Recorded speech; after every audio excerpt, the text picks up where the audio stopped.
I remember I was with her when the Metropolitan Museum sent George Inness's painting down to Washington. It's a big painting, and it's called Peace and Plenty.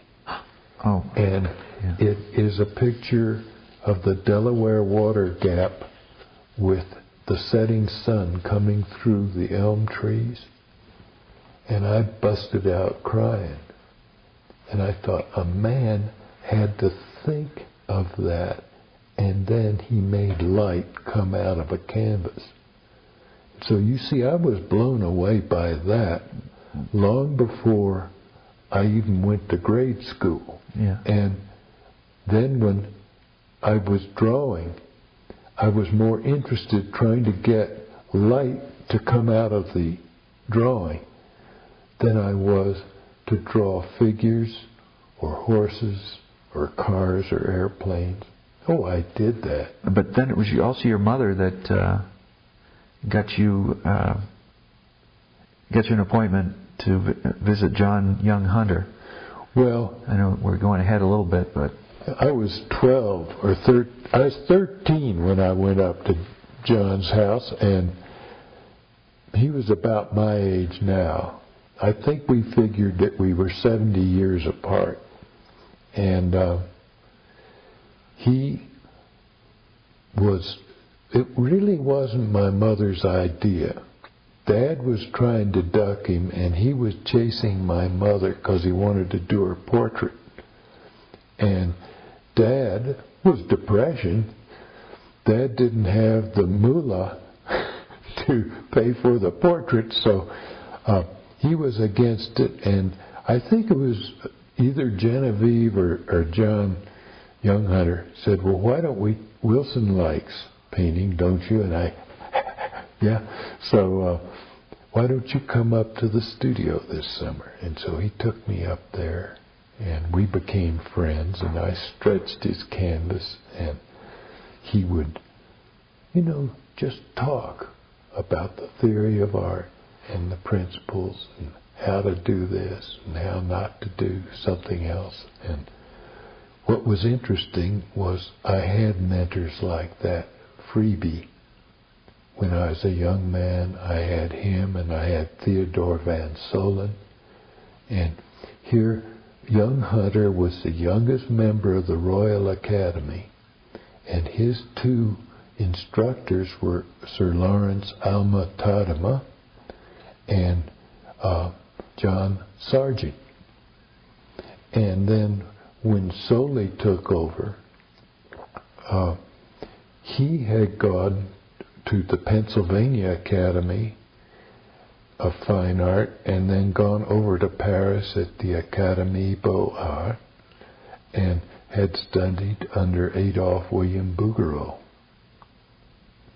And so whenever he'd chew me out, he'd put on his Bouguereau accent and say, Wilson, get rid of those horrible purples. But both of them, which was strange, were advocates of keeping painting simple. Keep your mixtures, your formula, your media simple.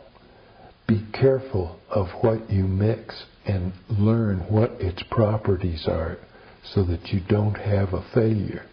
And you look at Bouguereau's work, and it's as fresh now as it was 100 years ago. And Sargent's work is beautifully preserved the same way. I wouldn't call it lack of encouragement so much. I loved Dad. I thought he was God. And it was a shock to have people tell me after I grew up that he really wasn't. But he was kind of like Wotan or somebody, He thundered and the world stopped and listened. And I remember as a little kid, I was 11 when Will Rogers got killed up in Alaska with Wiley Post, and it was like a death in the family. And they had known each other in Indian Territory and had been cowboys up on the Springer Ranch, on the Cimarron. And so Will Rogers was at the supper table at our house in Leesburg, Virginia, and Dad was Secretary of War, and they were talking, and Dad said, well, guess what we have? We have a budding artist in our midst, and pointed to me. And I kind of puffed up, and Will Rogers laughed, and he turned to me and he said, an artist is the only thing a man can claim to be, and nobody can prove he ain't. And the table laughed, and the guy who laughed hardest was Dad. In 42, you entered the West Point. Yep. And you ended up getting a Bachelor of Science degree in engineering in 45. Yeah, that's the required degree, military engineering. And this is where you learned topographic map making and mechanical drawing. Yes. And you've said my years at the Point were to be my basic art training. I think so. It's fascinating that it would be true, and yet you would be surprised right now if you went back there. They've got the Department of Military Topography and Graphics, MT&G. We used to call it monotony, tedium, and gig. But right in the hallway going into the classroom, there is a gorgeous pen and ink drawing of a facade of stonework done by Robert E. Lee. Huh.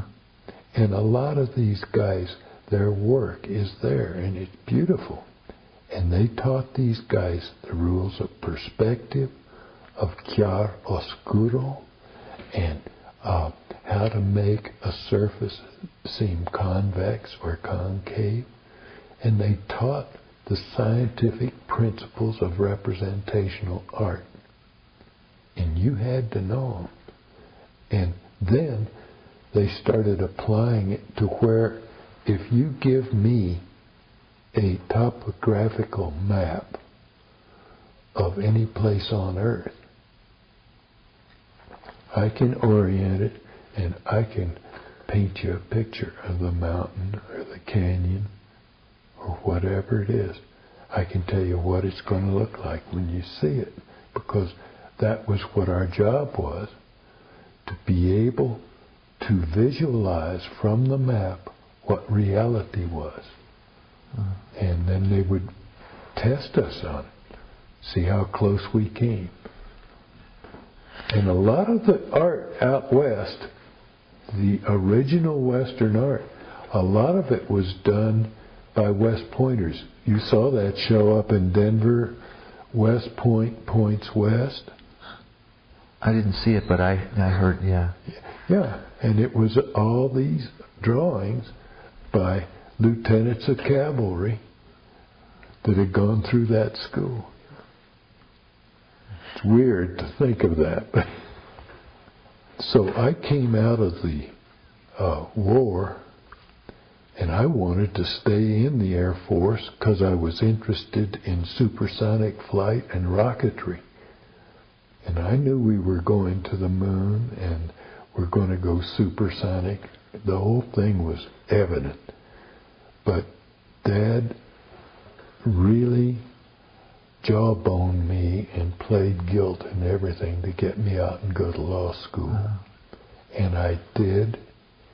And I really did not want to be a lawyer. Yeah.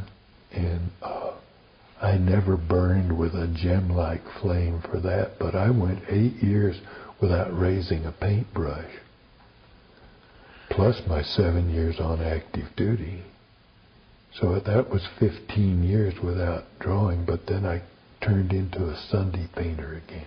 Okay.